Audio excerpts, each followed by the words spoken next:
Good morning friends, তোমরা সব কেমন আছো? আশা করি ভালো আছো। তো সকাল সকাল চলে এসেছি ডিউটি, যেহেতু আজ মর্নিংয়ের স্টাফ কম আছে তাই আমাকে ডিউটি আসতে হলো মর্নিংয়ে। তো ডিউটি এসে দেখি আমার যে অ্যাসিস্ট্যান্ট আছে সে অলরেডি স্টাফের চা করে দিয়েছেন। মর্নিংয়ে বেশ কিছু কাজ দেয়, কারণ মর্নিংয়ের স্টাফ ব্রেকফাস্ট আমাদের শুরু হয়ে যায় 8টা থেকে, তাই বেশ কিছু কাজ এসে করে নিতে হয়।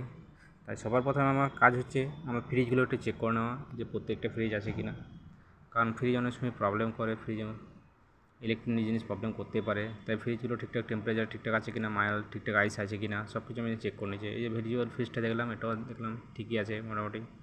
তারপর আমাদের যে কমন ফ্রিজ আছে সে কমন ফ্রিজটাও দেখলাম ঠিকই আছে, কোনো প্রবলেম নেই।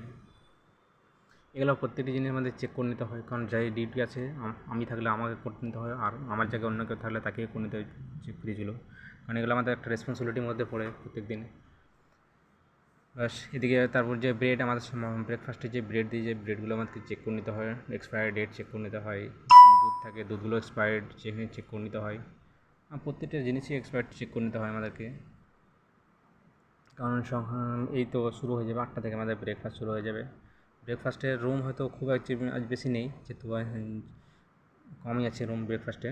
আর এদিকে আমার অ্যাসিস্ট্যান্ট দেখুন এদিকে ময়দা মেখে রেডি করে দিয়েছে।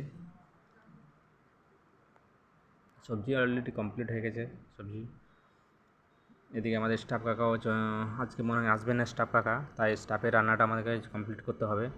এদিকে আমাদের যে কাটিংগুলো করতে হবে দেখুন, এই যে ক্যাপসিকাম আছে, টমেটো আছে, এগুলো সব কাটিং